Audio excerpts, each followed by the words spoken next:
अस्सलामुअलैकुम वरहमतुल्लाहि वबरकातुहू। आज हम अल्लाह की खामोश रहनुमाई की कुछ ऐसी निशानियों पर बात करने वाले हैं जिन्हें हम अक्सर नजरअंदाज कर देते हैं। हम में से बहुत से लोग ये सोचते हैं कि हिदायत का मतलब है बिल्कुल कामिल हो जाना, कोई गलती ना करना। लेकिन क्या हो अगर असल रहनुमाई हमारी जिद्दोजहद के उन लम्हों में ही छुपी हो जब हम खुद को कमजोर महसूस करते हैं? ये एक बहुत गहरा सवाल है। क्या हो अगर हिदायत का मतलब ये नहीं कि इंसान कभी ठोकर ना खाए, बल्कि ये हो कि हर ठोकर के बाद उसे उठने की हिम्मत मिल जाए। आइए इस ख्याल को थोड़ा और समझते हैं, क्योंकि अक्सर वही लोग जो सबसे ज्यादा जिद्दोजहद करते हैं दर हकीकत अल्लाह के सबसे करीब होते हैं। तो पहली निशानी क्या है? पहली निशानी एक जिंदा दिल का होना। इसका मतलब है किसी गलती के बाद पछतावे का वो एहसास, वो चुभन जो हमें बेचैन करती है। ये कमजोरी की अलामत नहीं, बल्कि इस बात का पक्का सबूत है कि हमारा दिल अभी जिंदा है और उसमें ईमान की रोशनी बाकी है। ये वही एहसास है जब किसी गुनाह के बाद दिल पर एक अजीब सा बोझ महसूस होता है और अंदर से एक आवाज आती है, ये ठीक नहीं था। यही एहसास पहली निशानी है कि अल्लाह की रहनुमाई हमारे साथ है। ये कोई सजा नहीं, बल्कि इस बात की अलामत है कि हमारे अंदर ईमान की शमा अब भी रोशन है। यहां दो आवाजों का फर्क समझना बहुत जरूरी है। एक तरफ शैतान है जो गुनाह के बाद मायूसी पैदा करता है। वो हमारे कान में कहता है, अब बहुत देर हो चुकी है, तुम मुनाफिक हो। लेकिन दूसरी तरफ अल्लाह की रहमत है जो बेहद वसी है। वो हमारी कमजोरियों को जानता है और तौबा का दरवाजा हमेशा हमेशा खुला रखता है। और देखें, हमारे प्यारे नबी सल्लल्लाहु अलैहि वसल्लम ने कितनी खूबसूरती से फरमाया कि शर्मिंदगी का एहसास ही तो तौबा की पहली सीढ़ी है। इसका मतलब ये है कि अल्लाह ने हमसे मुंह नहीं मोड़ा, बल्कि हमारे ज़मीर को जगाया है। ये एहसास खुद अल्लाह की तरफ से एक बहुत बड़ा तोहफा है। तो असल बात यह है कि गलती करना इंसान की फितरत है, लेकिन ईमान की असल पहचान गलती के बाद अल्लाह की तरफ लौटने की तड़प है।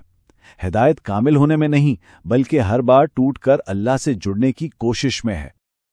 अच्छा, तो जब दिल जिंदा होता है तो वो अपने खालिक की तरफ लौटना चाहता है, और यही हमारी दूसरी निशानी है, नमाज की तरफ मुसलसल वापसी।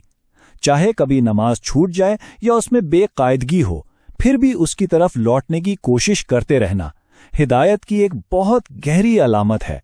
वो जो एक अंदरूनी खिंचाव महसूस होता है या नमाज छोड़ने पर जो बेचैनी होती है, वो दरअसल अल्लाह की तरफ से एक पुकार है। ये उसकी रहमत की रस्सी है जो वो हमारी तरफ फेंकता रहता है ताकि हम उसे पकड़कर वापस आ जाएं, चाहे हम कितनी ही दूर क्यों ना चले गए हों। इससे ये बात वाज़ेह होती है कि हिदायत कोई सीधी लकीर नहीं है, बल्कि गिरने और वापस आने का एक मुसलसल चक्कर है। इस सफ़र में सबसे अहम चीज़ साबित कदमी है। अल्लाह ये नहीं देखता कि हम कितनी बार गिरे, बल्कि ये देखता है कि हमने कितनी बार उठकर वापसी की कोशिश की। और कुरान की सायत में एक बहुत गहरा राज है। अल्लाह ने ये नहीं फरमाया कि कामिल नमाज बुराई से रोकती है, सिर्फ नमाज का जिक्र किया। यानी महज नमाज के लिए खड़ा हो जाना ही हमारी रूह के लिए एक ढाल बन जाता है, चाहे हमारा ध्यान कभी भटक भी जाए। ये मुनाफकत के एहसास के खिलाफ एक बहुत मजबूत दलील है। इस जिद्दोजहद को एक अजीम जंग समझें जो एक मजबूत ईमान की निशानी है। ये मुनाफकत नहीं, ये मुजाहिदा है। आप कामिल नहीं, लेकिन आप साबित कदम हैं। अब आते हैं तीसरी निशानी की तरफ, और यह है रूह का सुकून। ये वो गहरा और नाकाबिले बयान इत्मीनान है जो अल्लाह को याद करने से हासिल होता है, खास तौर पर जिंदगी की भाग दौड़ और परेशानियों के बीच में।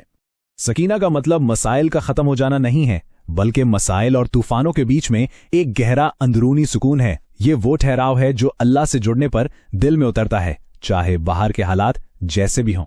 ये कुरान का एक बुनियादी उसूल है। अल्लाह ने दिलों को जवाबात या दुनियावी हल में नहीं, बल्कि अपने जिक्र में सुकून पाने का रास्ता दिखाया है। और चूंकि रूह को अल्लाह ने ही बनाया है, इसे हकीकी सुकून सिर्फ और सिर्फ अपने खालिक की याद में ही मिलता है। तो इसका मतलब ये हुआ कि अल्लाह की याद में सुकून पाना खुद हिदायत की एक बहुत बड़ी शक्ल है। ये वो सुकून है जो हमें मजबूती देता है, यहां तक कि जब हमें जिंदगी में आगे का रास्ता साफ नजर ना आ रहा हो। तो जब हम इन तीनों निशानियों को एक साथ जोड़कर देखते हैं तो हिदायत के एक मुसलसल और बहुत ज़ाती सफ़र की तस्वीर सामने आती है। ये निशानियां कहीं बाहर नहीं, बल्कि हमारे अपने अंदर ही मौजूद हैं। तो खुलासा ये है, गुनाह पर पछतावे की वो चुभन, नमाज की तरफ बार बार लौटने की वो ख्वाहिश और अल्लाह की याद में मिलने वाला वो गहरा सुकून, یہ عام احساسات نہیں بلکہ اللہ کی طرف سے بھیجے گئے گہرے روحانی اشارے ہیں۔ یہ ایک بہت طاقتور اور امید سے بھرا پیغام ہے۔ ہماری جدوجہد ناکامی نہیں بلکہ ہماری روح کی مرمت ہے۔ ہمیں مسترد نہیں کیا گیا بلکہ ہمیں ایک بہتر راستے کی طرف موڑا جا رہا ہے۔ اور آخر میں ہم اس گفتگو کو اس ایک سوال پر ختم کرتے ہیں۔ یہ سوال ہمارے پورے روحانی سفر کو ایک نئی روشنی میں دیکھنے کی دعوت دیتا ہے۔ کیا ہو اگر جن مشکلات اور آزمائشوں کا ہمیں سامنا ہے وہی اس بات کی واضح ترین نشانیاں ہوں کہ اللہ ہمیں اپنی طرف، اپنے گھر کی طرف رہنمائی کر رہا ہے۔ امید ہے کہ اس ویڈیو میں دی گئی معلومات آپ کے لیے مفید رہی ہوں گی۔ ایسی مزید ویڈیوز کے لیے ہمارے چینل انڈیکس اسلام کو سبسکرائب کریں اور اس ویڈیو کو دوسروں کے ساتھ بھی شیئر کریں تاکہ آپ بھی دوسروں تک علم پہنچانے کا ذریعہ بنیں اور اس کا مکمل اجر حاصل کریں۔